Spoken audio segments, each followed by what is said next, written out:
بسم اللہ الرحمن الرحیم۔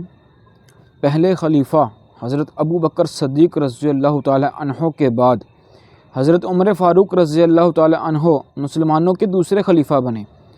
مسلمانوں کے پہلے خلیفہ حضرت ابو بکر صدیق رضی اللہ تعالی عنہ کا طرز زندگی انتہائی سادہ تھا۔ حضرت ابو بکر صدیق رضی اللہ تعالی عنہ کے بعد حضرت عمر فاروق رضی اللہ تعالی عنہ مسلمانوں کے دوسرے خلیفہ مقرر ہوئے تو انہوں نے بھی انتہائی سادہ زندگی کو اپنا لیا۔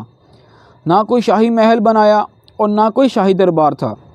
ایک سادہ سے معمولی گھر میں رہائش پذیر تھے اور خلافت کے امور مسجد نبوی میں بیٹھ کر سر انجام دیتے تھے۔ انتہائی سادہ خوراک کھاتے تھے اور کپڑے بھی معمولی پہنتے تھے۔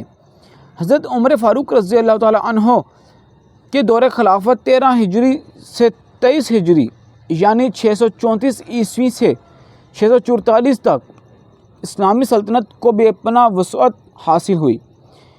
ان کے 10 سالہ دور خلافت میں فتوحات کا دائرہ غیر معمولی طور پر بڑھا اور کئی بڑی سلطنتیں اسلامی ریاست کا حصہ بن گئیں۔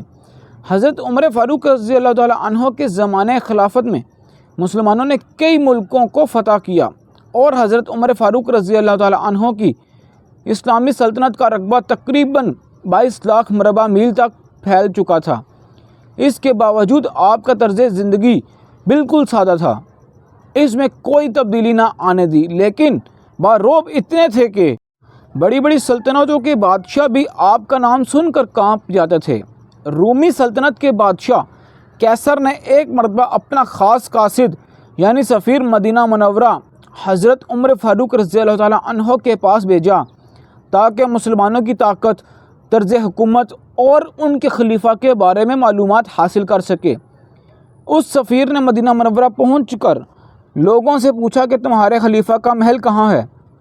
لوگوں نے سفیر سے کہا کہ ہمارے خلیفہ کسی محل میں نہ رہتے ہیں، اس لیے ان کا کوئی محل نہ ہے۔ ہمارے خلیفہ عام لوگوں کی طرح ہمارے جیسے عام گھر میں رہتے ہیں۔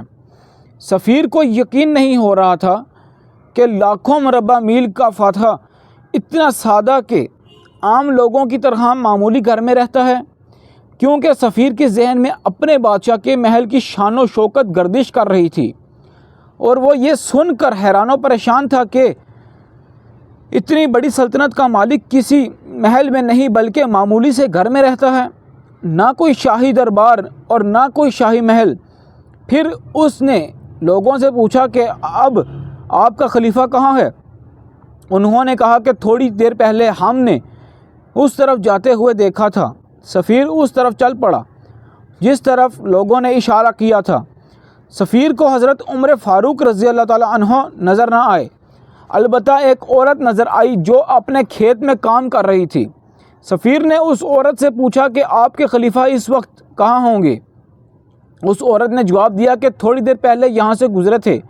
عورت نے کھجوروں کے درختوں کی طرف اشارہ کرتے ہوئے کہا کہ اس وقت وہ کسی کھجور کے درخت کے نیچے سو رہے ہوں گے۔ سفیر کھجوروں کے درختوں کی طرف چل پڑا اور کھجوروں کے درختوں میں سے ایک درخت کے سائے تلے حضرت عمر فاروق رضی اللہ تعالی عنہ کچی اینٹیں سر کے نیچے رکھ کر سو رہے تھے اور ایک کوڑا ان کے پاس پڑا ہوا ہے۔ یہ منظر دیکھ کر سفیر پر ایسا خوف اور دہشت طاری ہوئی کہ اس کے رونگٹے کھڑے ہو گئے اور اس کا پورا جسم کانپنا شروع ہو گیا، اور اس نے دل ہی دل میں کہا کہ میں کئی بادشاہوں کے پاس گیا ہوں اور کئی سلطنتوں کے کئی جابر بادشاہ دیکھے ہیں، لیکن کبھی بھی مجھے کسی بادشاہ سے اتنا خوف محسوس نہ ہوا ہے۔ حیران کن بات ہے کہ مسلمانوں کے اس خلیفہ کو دیکھتے ہی میرے اوپر خوف کیوں طاری ہو گیا ہے۔ میں نے جنگلی چیتوں اور شیروں سے کبھی خوف نہیں کھایا، میں نے جنگیں بھی لڑی ہیں، لوگوں کو زخمی بھی کیا ہے اور خود بھی گہرے زخم کھائے، کبھی موت کا خوف بھی نہیں ہوا، لیکن مسلمانوں کے اس سوئے ہوئے نہتے خلیفہ کو دیکھتے ہی میرے تن من میں خوف اور دہشت طاری ہو گئی ہے اور میرا جسم خوف سے کانپ رہا ہے۔ میرے دل و دماغ اور جسم نے آج تک ایسی کمزوری نہ دکھائی تھی، لیکن آج 22 لاکھ مربع میل کے فاتح کی حیران کن سادگی نے مجھ پر خطرناک ہیبت اور خوف طاری کر دیا ہے۔ سفیر کے دل و دماغ میں یہ باتیں چل رہی تھی کہ حضرت عمر فاروق رضی اللہ تعالیٰ عنہ بیدار ہو گئے۔ سفیر نے آگے بڑھتے ہوئے انتہائی ادب و احترام سے سلام کیا اور آپ کی خدمت میں عرض کیا، مجھے روم کے بادشاہ نے آپ کے پاس سفیر بنا کر بھیجا ہے۔ حضرت عمر فاروق رضی اللہ تعالیٰ عنہ نے بڑی شفقت اور محبت سے سفیر سے ہاتھ ملایا اور اپنے قریب بٹھا لیا اور بڑی دیر تک انتہائی شائستہ لہجے میں باتیں کرتے رہے۔